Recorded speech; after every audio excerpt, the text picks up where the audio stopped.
Riley Longhill, ghost hunter, along with her trusty dog Geist. Riley is the fictional alter ego of author Michele Pariza Wacek, who is also known as Michele PW. All stories are a product of the author's imagination. For more on Riley, along with musings from Michele and more, visit mpwnovels.com. Hello, everybody. It is Michele Pariza Wacek, also known as Michele PW, writer of fiction, writer of nonfiction, and of course, writing the Adventures of Riley Longhill, my alter ego, fictional alter ego, and her dog Geist, her trusty ghost hunter pal. So today is episode 3, What Isn't a Ghost Hunting Kit Anyways, and to catch you up, though if you wanted to go back and listen to the other ones to kind of keep them in order, I highly recommend that.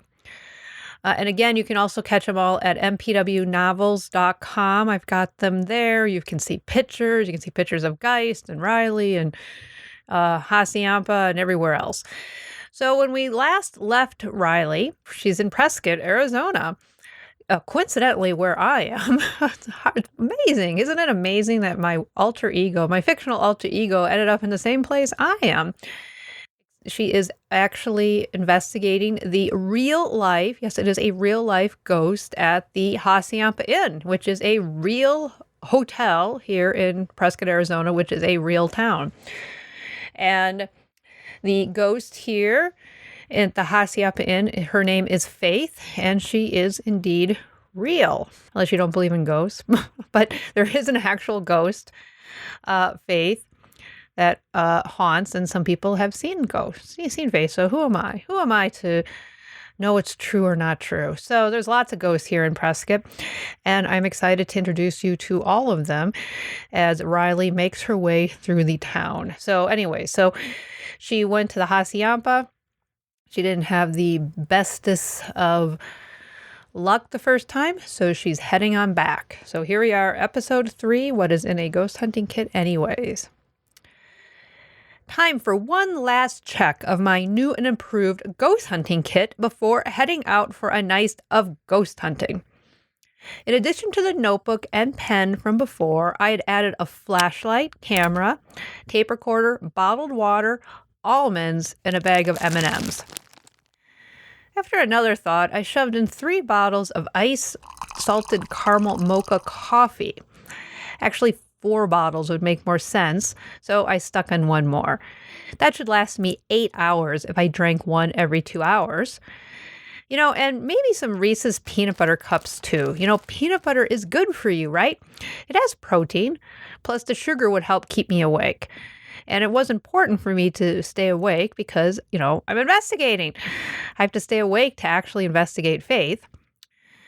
But, the more I'm looking at my ghost hunter kit and all of this food, all of this sugar, I'm wondering if I will also crave something salty.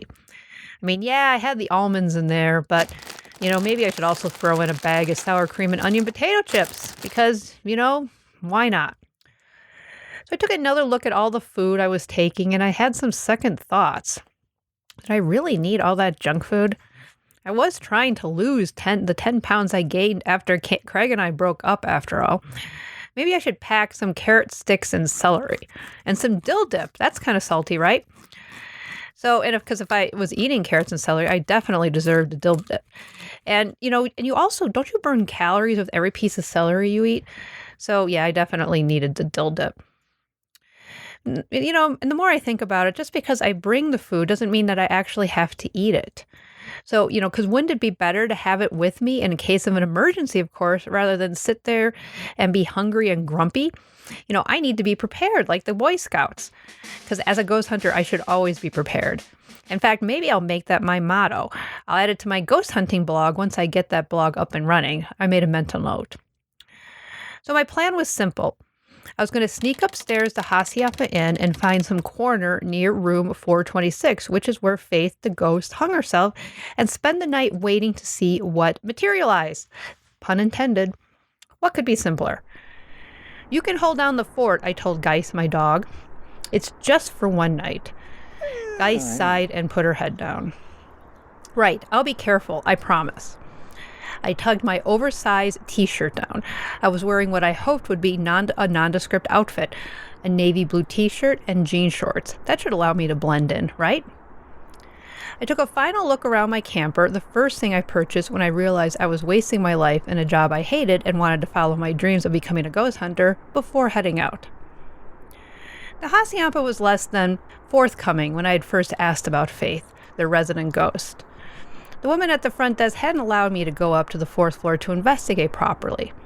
And if I was going to be a ghost hunter and publish all of my ghostly encounters on my blog, then I needed to investigate. Hence my current plans to spend the night near the room Faith killed herself. I headed over to the Hacienda Inn, all the while telling myself that all I needed to do was simply act like I belonged. If I acted like I had a room there and had every right to be walking up the stairs at that hour, then I would have no problem. It's not like there's a guard standing by the door demanding to know who I was, right? The lobby was empty save for one employee sitting behind the desk. He looked up at me, and it was all I could do to not confess the whole crazy scheme to him. Instead, I steeled my shoulders, smiled pleasantly, and headed for the stairs. I had just started to climb when he called out to me, "Ma'am?" I whirled around. Oh God, he knew. Somehow he knew. And who was he calling ma'am? He didn't look much older than me, sitting there with his pressed shirt, short brown hair, and sort of cute in a wholesome, clean-cut kind of way. He nodded to the side. "Would you like to use the elevator?" I turned to stare at it. It was one of those old-fashioned ones, complete with levers and contraptions, and looked very complicated. And also not very safe. For a moment, I remembered the old elevator in that movie, The Shining, and thought maybe it would be a good idea to avoid elevators on a general principle, especially if I was hunting for ghosts.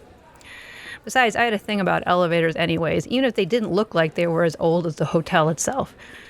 "No, I'm good," I said and continued up the stairs, hoping I looked like I was simply a guest heading off to my paid-for and totally legit room. Speaking of The Shining, the hallway looked a little like it, too. All that gold and gilt and old-fashioned elegance.